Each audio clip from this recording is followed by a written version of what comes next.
Parlamento Nacional continua questiona preço bilhete avião aerodili nebe continua caro, mas que se rehetang ona subsídio do governo. Deputado Natalino dos Santos levanta assunto na plenária terça-feira na Katak. Atualmente a empresa avião aerodili faz tiquete avião voo doméstico niang, hanesang voo internacional niang.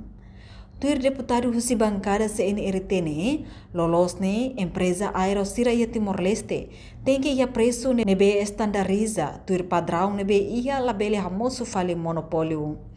Ne caro que teres e o governo cara tambasa e tá tia subsídio ba avião aero só tambasa mak foling ni sai da makas ne preocupação população sini Iro namos kata que o governo ia ter uma despacho kata utama ta avião ni da bebe to agora tambah salah implementa para depois ver a competição o de bele hatung falling avião ni kemudian harus o governo atore assuntos e pertinente de teres e Hatamba questão ne vice-ministro assunto parlamentar Aderito Hugo da Costa reconhece antes ne preço avião dólar atus ida walunulo voo dili Bali mas be agora saiba dólar atus tolo recém.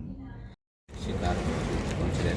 Maybe kita kon blok na fatin saya mau blok na fatin mercado da conectividad de aerolínea ba airline barat kita preço nesse banco automaticamente anesan o período valor ya 2010 bakoto itani população itani povo goza ela preço ticket no prato e número viagens yang usa avião yang babal ini barat avião ulumnya operador avião do conectividad no timor lor-lornya avião total har lor-lor di avião airline barat makhluk Indonesia ko dili Bali nya kalau preço tiket di ini dia betul.